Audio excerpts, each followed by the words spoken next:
পুরুষের এই তিনটা পরীক্ষা বছরে কমপক্ষে একবার হইলে করা উচিত। কেন? বর্তমানে পুরুষদের দুইটা সমস্যা অনেক বেশি। একটা হচ্ছে ইরেকটাইল ডিসফাংশন, বা আমরা এর ভিতরে আমরা প্রিমেচুর ইজাকুলেশন বলতে পারি। আর একটা হচ্ছে যে বন্ধ্যাত্ব, পুরুষ বন্ধ্যাত্ব। এটা কিন্তু বর্তমান সময় অনেক বেশি। পুরুষের যৌন সমস্যা এবং পুরুষ দ্বারা বাচ্চা হচ্ছে না, এই সমস্যাটা কিন্তু বর্তমানে খুব কমন। অনেকের দেখা যায় যে সবই ঠিকঠাক আছে, তারপরেও কিন্তু বাচ্চা হয় না।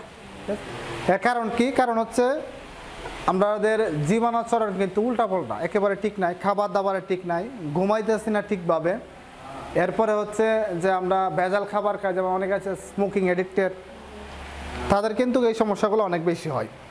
কোন পরীক্ষা? তিনটা পরীক্ষার মধ্যে আমি বলি যে এক নম্বর যে পরীক্ষা রয়েছে সেটা হচ্ছে সিরাম টেস্টোস্টেরন পরীক্ষাটা পুরুষের বছর একবার হলে করা প্রয়োজন। যদি কিছু লক্ষণ দেখেন, কী লক্ষণ রয়েছে? লক্ষণগুলোর মধ্যে আছে, যদি মনে করেন সে অনেক বেশি ক্লান্ত লাগে, দুর্বল লাগে, তার মাথার হেয়ার ফল হয়, চুলগুলো অনেক বেশি পড়ে যায়, তাদের ক্ষেত্রে এই সিরাম টেস্টোস্টেরন পরীক্ষাটা করা উচিত। আরেকটা জিনিস আছে, পুরুষের যদি মনে হয় যে তার যৌন ক্ষমতা দুর্বল হয়ে গেছে, তাহলে সিরাম টেস্টোস্টেরন পরীক্ষাটা অবশ্যই আমাদের করা উচিত। এটার যে নর্মাল ভ্যালু আছে, নর্মাল ভ্যালুর সাথে আপনার রেজাল্টটা একটু পার্থক্য করে দেখে নেবেন।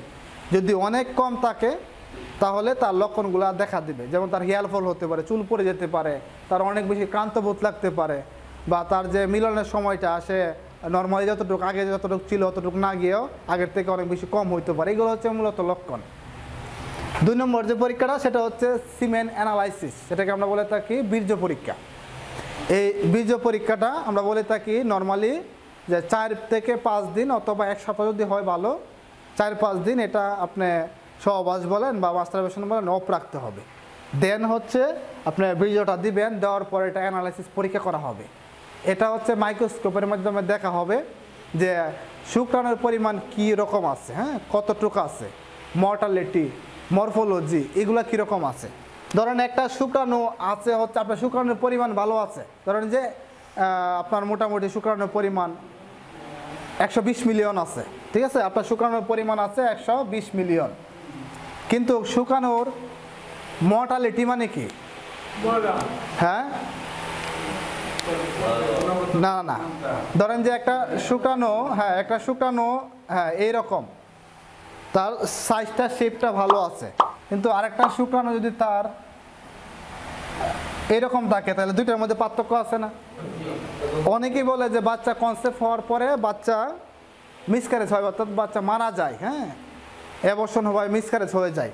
তো মিসক্যারেজ যখন হয় তখন কখন? যদি পুরুষের স্পার্ম সবই ঠিক আছে, কিন্তু তার কোয়ালিটি যদি ভালো না থাকে, তাহলে আবার মর্টালিটি মানে নড়াচড়া যদি ভালো না থাকে, তখন কিন্তু কনসেপ্ট করার পরেও সে মিসক্যারেজ হয়ে যায়। এটা কিন্তু মহিলার দোষ না। একটা জিনিসের যদি শেপ ঠিক না থাকে তখন কিন্তু এটা দ্রুত নষ্ট হয়ে যেতে পারে।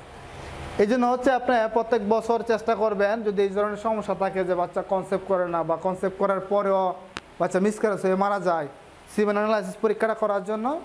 এই পরীক্ষাটা করলে আপনি বুঝতে পারবেন যে আপনার সব কিছু ঠিকঠাক আছে কিনা, আরেকটা পরীক্ষা যেটা হচ্ছে আরবিএস কি? Random blood sugar. বর্তমান সময়ে কিন্তু মোটামুটি এভারেজে প্রায় মানুষের হুটহাট করে ডায়াবেটিস হয়ে যাচ্ছে। তো ডায়াবেটিসের কারণ কি? আমাদের নিজেদেরই তৈরি করি। আমরা কোনো একটা খাবার খাইলাম, এটাকে বার্ন করতেছি না শরীরে। যদি আপনি কোনো খাবার খাওয়ার পরে যদি শরীরে বার্ন না করেন, এই খাবারে আপনাকে একসময় সুগারের মাত্রা বাড়ায় দিয়ে ডায়াবেটিস তৈরি করবে।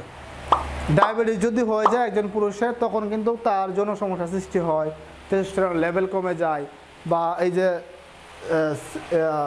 সিমেন অ্যানালাইসিস পরীক্ষাটা করলাম, শুক্রাণুর গুণগত মানটাকে সে ঠিক রাখতে পারে না। ডায়াবেটিস হলে আমাদের ইমিউনিটি সিস্টেমকে অনেক বেশি তলিয়ে দেয়, নিচু করে দেয়। এই জন্য হচ্ছে চেষ্টা করবেন যে যদি এই ধরনের সমস্যা বুঝেন হয়, তাহলে অবশ্যই এই 3টা পরীক্ষা করবেন। এছাড়াও যদি আরও প্রয়োজন হয় সিবিসি করতে পারেন, বুকের একটা এক্সরে করতে পারেন, আপনার কিডনির সমস্যা আছে কিনা, লিভারের সমস্যা আছে কিনা, এটা একটু দেখে নেবেন। অর্থাৎ রুটিন পরীক্ষার সাথে এগুলো একটু দেখে নিলে ভালো হয় আর কি।